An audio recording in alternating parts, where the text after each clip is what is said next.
Can you show the video? I've got the video proof of of Israel's attack. I think this summarizes it. No, the other one. The other one. Yeah, that's a good one.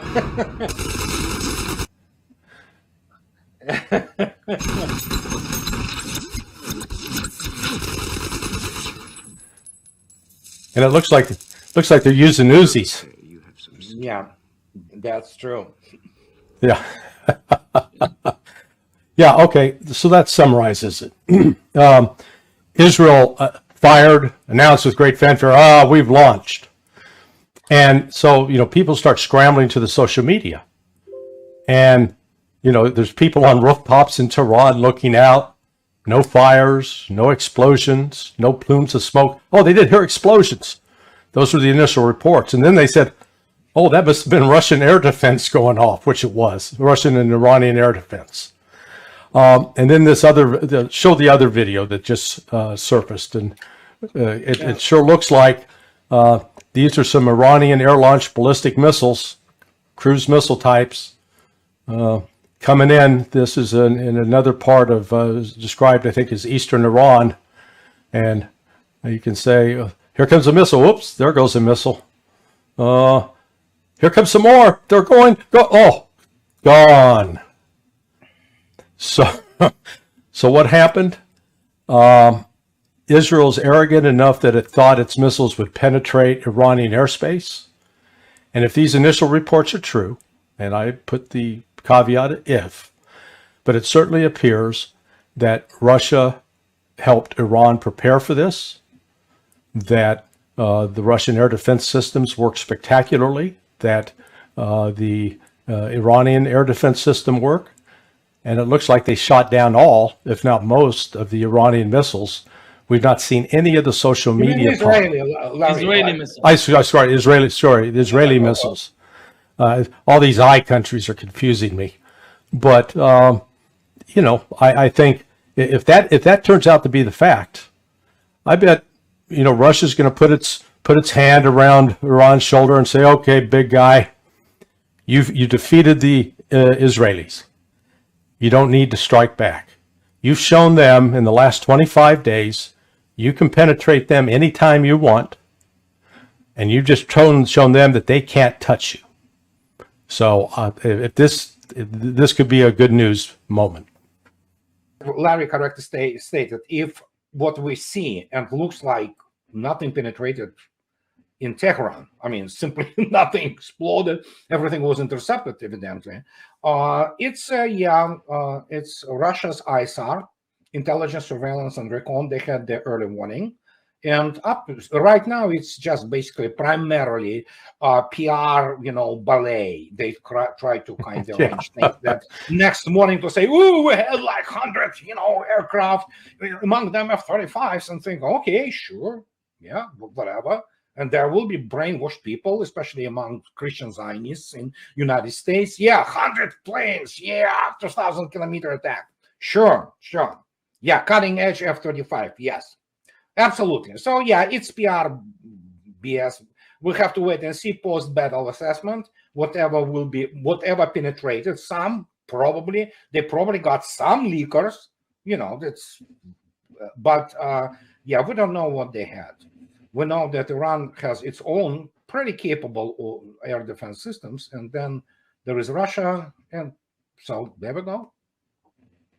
Well, yeah, I mean that's what the Israelis were saying they're going to do, but I'm a big believer in social media and instant social media.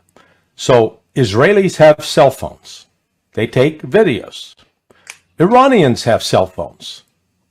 You're Iranian, you got a cell phone, and you're able to take videos, right? Okay. So when these attacks are being launched, I don't care where you're launching them, there's always somebody with a cell phone. And they're cranking it out, and they're taking the pictures just like we saw that one. And it's either going to show, as it did in the case of Israel, where missile after missile after missile was coming in and hitting the ground. Maybe 5% were intercepted, if that. Almost all of them got through. And that was the video evidence. That wasn't anybody saying, oh, this is what we accomplished. Just take the video evidence. And so if Israel had actually hit these targets, I'm sure there would be videos surfacing, because Iran doesn't have that kind of control over people's social media yet, that they'd be posting it up, and man, there'd be flames going and bombs going off. And, you know, it looked like that scene from Leslie Nielsen's movie, Police Story. Nothing to see here, folks. Move along. But we didn't see that.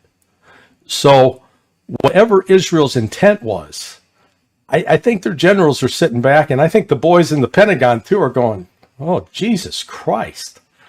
They stopped it. I mean, 100 planes and, you know, at least 100 missiles or more, and they stopped it. That, you know, I was extremely worried, and I just posted as well in my piece that I just put up, which was one reason I was late. Conversation with Alistair Crook yesterday about options. What were we going to see with Iran and with Israel, the responses? And this is the happiest of outcomes, because if Iran comes out of this unscathed, they're not going to have an incentive to launch more missiles and inflict significant damage on Israel. Israel's going to escape a bullet this time. Because some of those rational generals were putting out reports, hey, we've accomplished our objectives in Lebanon, in southern Lebanon, so we're going to start pulling the troops back. They didn't accomplish their objectives. They're getting too many of them killed, too many tanks destroyed, and they weren't making any progress. So, I mean, it's a new world now. This is not 2006 where Israel took a beating. They'll take a far more serious beating. This may actually lead to some upheaval within the Israeli Netanyahu's cabinet now, that, okay, we tried it your way and it didn't work. Now, there are other options. Okay, well, we're gonna hit them with nukes. And I guarantee you, Russia and China are not going to sit back idly and say, oh, okay, that's okay, we'll let that happen. No. They want to de-escalate this thing. And we were, Israel's insistence that it was going to strike back. And I said today with the judge, yeah, they're going to strike back. And Ray was saying, I think they'll wait till after. And I'm not trying to call Ray out on this. I mean, because he had a legitimate and a reasonable analytical conclusion. But what factors into my assessment is you got some crazy Zionists who are not rational. They're not using logic. Yeah, not jobs completely, and yeah. Yeah.